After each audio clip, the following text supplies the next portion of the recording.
Par où commencer votre cheminement? La question clé à vous poser. Je suis Mylène, l'auteure du site Les Défis d'Ephizen, et dans cette vidéo, je voudrais revenir sur cette question que j'entends très souvent.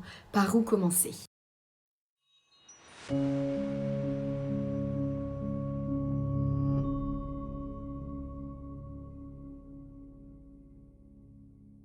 J'ai abordé dans une précédente vidéo la multiplication des approches, des thématiques en matière de développement personnel et les conséquences négatives que cette multiplication pouvait avoir. Pour moi, le gros défaut du développement personnel, c'est de chercher à traiter ces sujets indépendamment les uns des autres. Alors certes, il faut commencer par quelque part, par quelque chose à un moment donné, mais je crois qu'on fait fausse route en voulant traiter comme ça les problèmes de manière séparée les uns des autres. Ça crée, comme je l'ai dit, beaucoup de découragement, beaucoup de pression et on ne traite finalement que des symptômes et pas la question essentielle, la question profonde. Et c'est sur cette question profonde que je voudrais revenir dans cette vidéo. Le manque de temps, le manque de motivation, le manque de confiance, les relations difficiles avec les autres, le ressassement négatif, tout cela pour moi ce sont des symptômes de ce qu'une question fondamentale n'est pas traitée, n'est pas répondue. Cette question fondamentale, elle est métaphysique, mais rassurez-vous, je suis nulle en philo, donc je vais faire les choses très très simples. C'est vraiment cette question du qui suis-je ?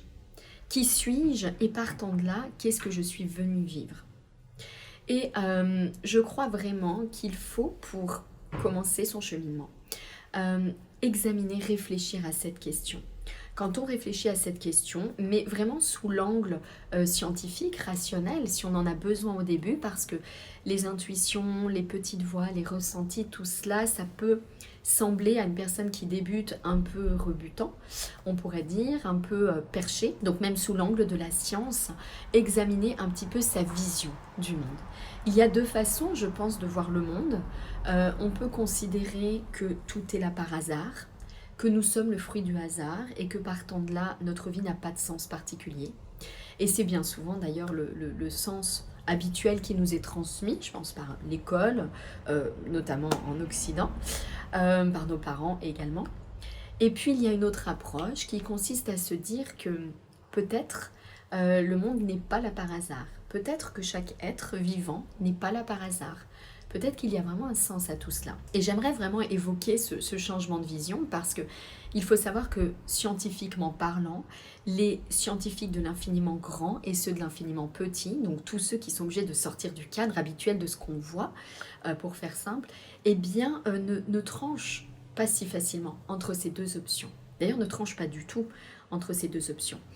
L'option numéro 1, savoir que tout est un hasard, donc cette croyance sur laquelle nous sommes bien souvent constituée, eh bien elle a une probabilité très faible d'être la vraie option, si tant est qu'il y ait une vraie origine à tout cela.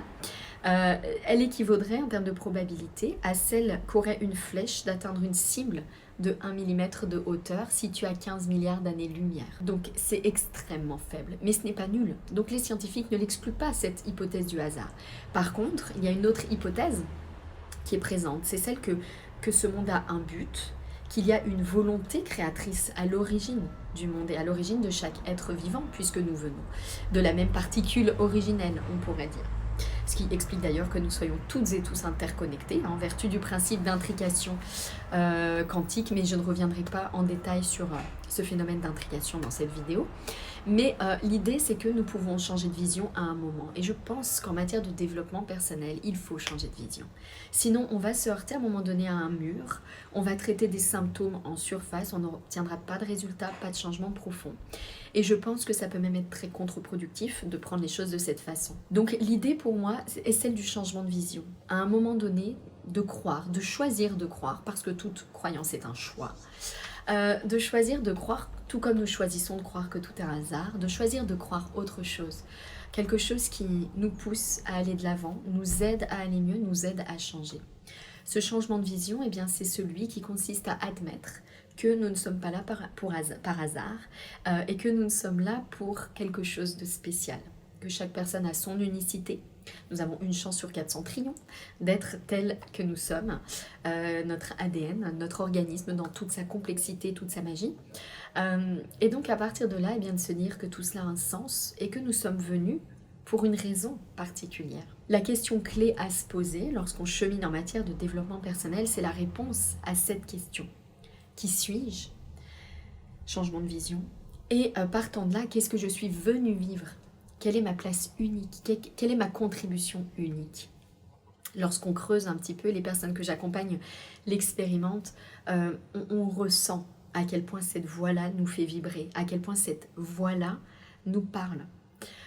C'est une option parmi d'autres, mais lorsqu'on écoute ce qui se passe en soi, lorsqu'on imagine telle ou telle option, on sent bien qu'il se passe quelque chose de plus puissant, de plus intense. Lorsqu'on se demande « qu'est-ce que je suis venu vivre ?» Pour moi, la question clé en matière de développement personnel, c'est celle-ci. Qu'est-ce que je suis venu vivre?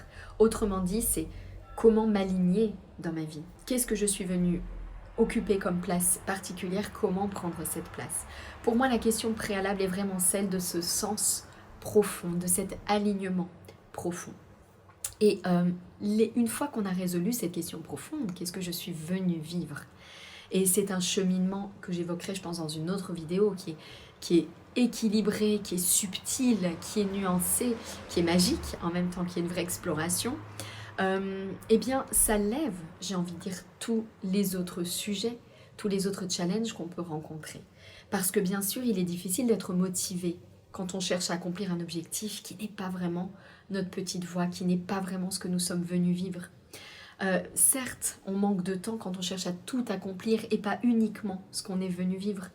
Certes, il est difficile d'avoir des pensées positives lorsqu'on est convaincu que rien n'a un sens, qu'on ne sait pas pourquoi on est là et qu'on ne s'y dirige pas du tout. Certes, il est difficile de manquer de confiance, mais comment montrer de la confiance à l'extérieur si déjà en soi on n'a pas de clarté sur ce qu'on est venu accomplir et sur ce qu'on veut faire? C'est difficile d'affirmer aux autres nos choix, nos idées, nos convictions quand on n'en a pas parce qu'on ne sait pas pourquoi on est là et où on va. Donc vous voyez, moi je suis convaincue qu'en réalité tous ces problèmes, tous ces challenges, ce sont des symptômes. Et que le point de départ, eh bien c'est vraiment de résoudre cette question clé. Qu'est-ce que je suis venu vivre? Pourquoi est-ce que je suis venu là? Quelle est ma place unique? Bref, c'est la question de l'alignement. Voilà ce que je voudrais vraiment évoquer dans cette vidéo. Si vous voulez en savoir plus, sachez que j'anime une conférence, formation qui dure 2 heures sur cette thématique, que c'est une formation qui est offerte, qui est accessible. Je mettrai un lien sous cette vidéo, également sur le site Les Défis d'Ephizen. Vous trouverez des formulaires pour vous inscrire et choisir la séance de diffusion que vous préférez. Il y a une cap coach qui est présente dans le chat systématiquement pour vous aider à tirer tous les bienfaits de la formation. Je vous invite vraiment à y participer.